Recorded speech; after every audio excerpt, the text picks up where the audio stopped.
makipot na daan. Tama po ba?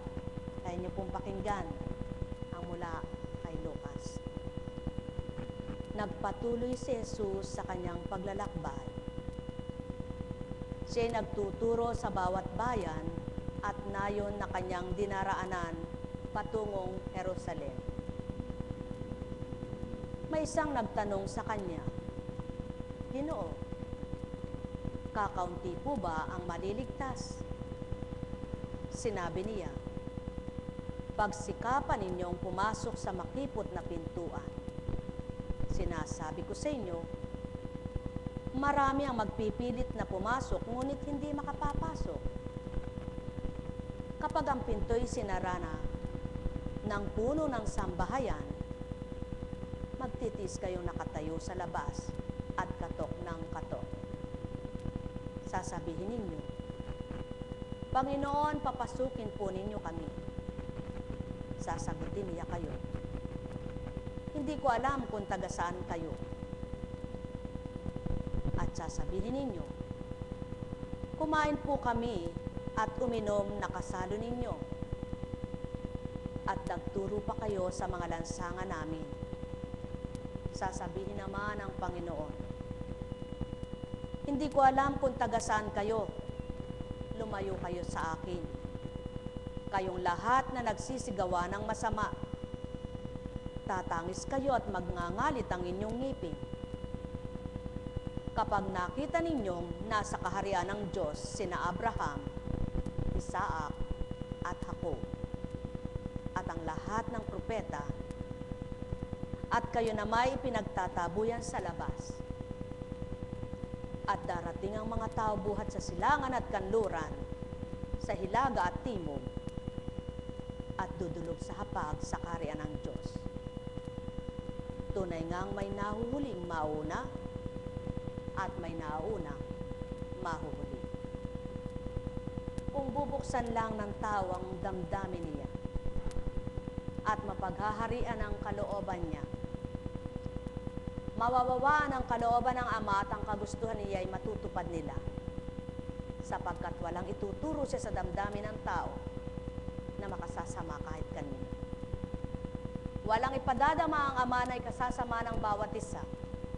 Subalit, ilan nga ba ang nagsusumakit, nagsusumikap na ang kalooban niya ang maghari sa bawat isa at ang kagustuhan niya ang sundin ng bawat anak niya. Mga minamahal ko, madaling magsalita, mahirap magsagawa. Madaling mangako, madaling sumumpa, subalit mahirap ipatupad at tuparin ng tao. Sapagkat hindi lahat ng nagsalitang bibig na nagmumula sa puso ay mabuti. Kaya't ang may pandinig ay nakarinig. Sumayin niyo ang kapayapaan, pagharian kayo, mga minamahal ko. Alalaumbaga, pagsumikapan ng bawat isa na huwag magmadali pagdaka sa maluwang na gawain ay makakamit siya ng mabuti pagdakay kantin ang hangarin. Kundi, sa makipot mang pasimulang gawain, ang pagnanasa ng mabutit masunod ang kalooban ng Ama, pagpapalawak ng kabanalan, pagpapatutong Ama ay kapiling ng bawat isa. Ang paghahari ng Ama ay walang katapusan. Subalit hindi lahat ay napaghaharian at mapapagarian, sapagkat ang sinumang tao na kumikilala sa matwid at tamang katwiran niya, ang kalooban niya ang ginugusto. Ang may pandinig ay nakarinig. Sumayin niyo ang kapayapaan, pagharian kayo, mga minamahal ko.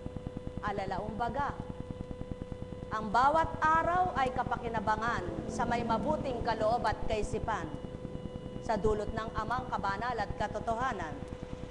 Subalit sa makasanlibutan, mahirap itong paniwalaan at tanggapin ng maraming kaigawan.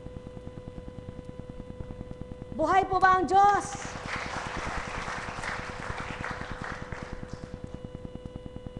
Nagdaan kami sa mga simenterong pinupinturahan, tinurang po ng Espiritu. ang tao eka, yan ang totoo. Buhay pa lamang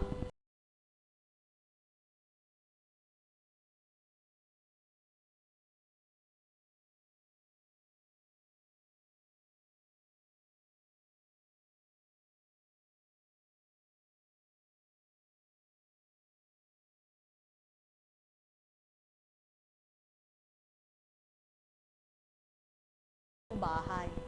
Meron naman ekang napakasimple lang. Subalit ang pagkakaiba ng nananahan na buhay pa, nakagagalaw siya. At yung patay na nakatahan doon, bulok na, buto na lang siya. Buhay ba ang Ama? Mga mahal, magampanan mo man ba ang lahat ng gusto mo? Kung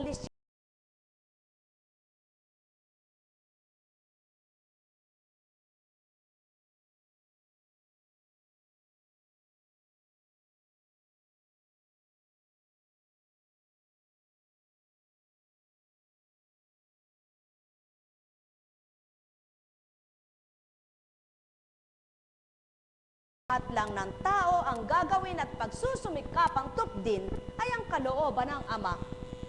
Wala na siya sa lupa, may pakinabang pa siya.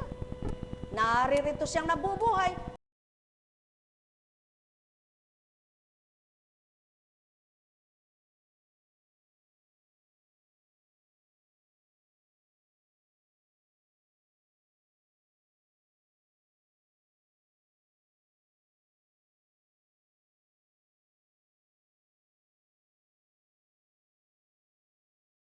Niyang tapat na tumatanggap sa kanya, napapakita ang liwanag na dulot niya.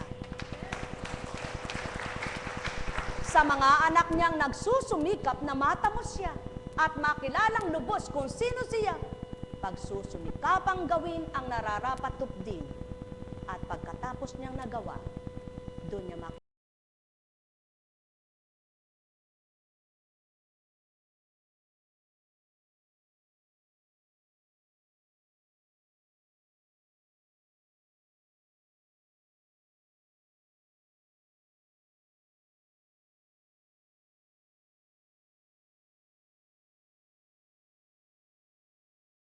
nasaktan. Buhay ba ang Diyos? At ito'y isang kasama para makarating ka sa kaharian ng Ama. Maraming paglilingkod, marami ang naglingkod, subalit hindi lahat ng paglilingkod ay makapaparoon at daan ng paroroon ka. Sapagkat iba't ibang paglilingkod para kamtin mo ang para sa Ama at matupad mo ang kalooban niya. Kaya't kung lahat ng naglilingkod siyang nadarama at kilala siya, lahat ng paglilingkod ay tama't nararapat na maging tumpak at tugma. Buhay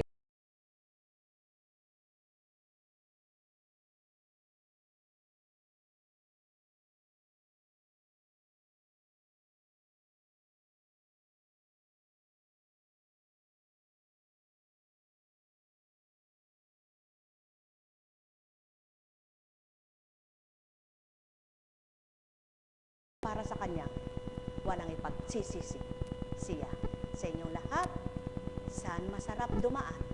Sa makipot o sa maluwang? Kung laging gusto niyo sa maluwang, maaring sa pagkaluwang niyan, di mo namamalayan daan ka ng daan. Yun pala'y naliligaw ka na. Subalit sa makipot,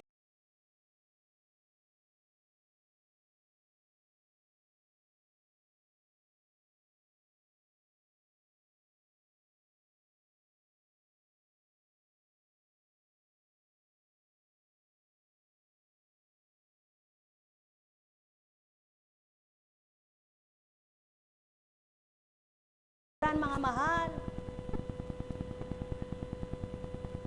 walang nagpapakatotoo at nagpapakabuti. Tandaan po ninyo na laging magaan ang gawain niya. Subalit, lahat ng mahirap gawin, alang-alang sa Ama na nagawa mo, siya naman ang nagpapagaan ng iyong pasanin. Buhay ba ang Ama? Pawang katotohanan ang sa akin tinuturan.